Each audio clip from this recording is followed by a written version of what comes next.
I remember so well the first meeting that we had with President Kennedy. He didn't like the idea of a march on Washington. He said, in effect, if you bring all these people to Washington, won't there be violence and chaos and disorder? We would never get a civil rights bill through the Congress. The conversations that I had with the White House and with the Justice Department was to say, look, we have a very solid group of citizens here. If the whole world, if your friends are telling you, you can't do this, there is nothing that you don't take seriously that might mar that day. Freedom Now movement, hear me. We are requesting all citizens to move into Washington any way that you can get there. We are pushing for jobs, housing, desegregated schools. This is an urgent request. Please join. Go to Washington.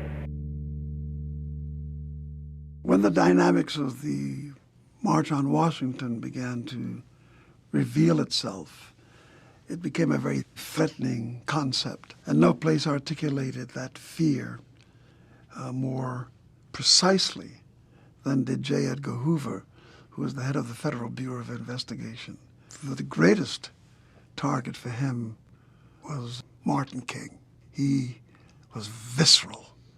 You just mentioned King's name, he would become epileptic. We were not naive about what the FBI was capable of doing. And so we had been told there's a very good possibility that you're going to have these people injected into the march to discredit us. We found out after we got there that there was a strong possibility that Dr. King was not going to speak. We had bomb threats all day, every day. There were also threats on his life, threats of violence if he showed up. So that this struggle with the government was a big force about getting the march organized. And it was a major task. Abed Reston became the deputy for A. Philip Randolph in putting together the March on Washington. The March on Washington office was in a dilapidated but functional building on 130th Street in Harlem. We had nothing by the way of technology. We had lots of volunteers in the office, snail mailing things out. I think the biggest expenditure made was for the sound system. And that was because everybody on that mall had to hear every minute of every speech. We said, okay, what do we need to move this really large group of people from all over? We needed public relations. We needed to have a medical corps of nurses and doctors on hand, arrange transportation. My job was to make sure that there were buses available, and so I had to call and look around for buses that had licenses to do interstate travel, that were integrated. And then we turned to trains and airplanes. Eventually, we tried to charter everything that was charterable. I did acquire a plane from California to D.C., and so you'll have Burt Lancaster, and you'll have Paul Newman, and you'll have Marlon Brando. And I understood that wherever I could use the platform of culture, the arts, and put it at the service of Dr. King's for him to speak to multitudes of people that he may not have been able to attract, became part of what I had to do. Plus, raising untold sums of money to feed the needs of the movement economically. I had just turned 15, and myself and two other guys, we were sitting there talking about it, and we wanted to go, but of course we didn't have the money. So one of the guys said, well, let's hitchhike, some 700 or so miles. We were there a week ahead of time, so they put us to work. And our job was to put together those signs, all of those signs that you used to see. We were very careful that only authorized signs would be used. We wanted to make sure that all the slogans led to the passage of the Civil Rights Bill and to raise the economic demands. We want jobs, we want a higher minimum wage, because everybody was primed for our mistakes. The city of Washington almost went crazy. They canceled all elective surgery. They put policemen on 18-hour shifts.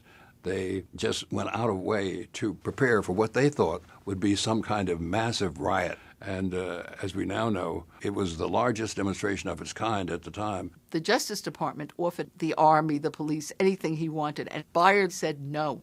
Keep your troops on the periphery of the crowd. We will monitor ourselves.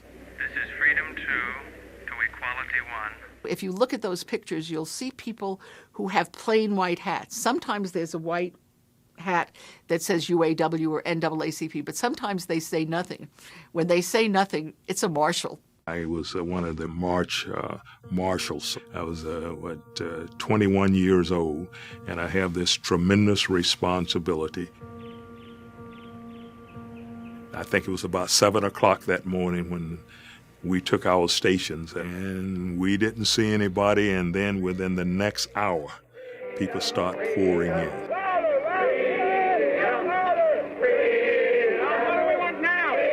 People were coming in cars, trucks, and buses, and bicycles, roller skates. The chairmen were up on Capitol Hill meeting with the leaders of the House and Senate, and people at the Washington Monument had decided they were ready to go to the Lincoln Memorial. We were supposed to be leading the march. We came across Constitution Avenue coming from the Senate side, and we looked toward Union Station. There was a sea of humanity, and the people were already marching. It was like saying, there go my people, let me catch up with them. And the sea of humanity just literally pushed us, moved us toward the Washington Monument, and then to the Lincoln Memorial.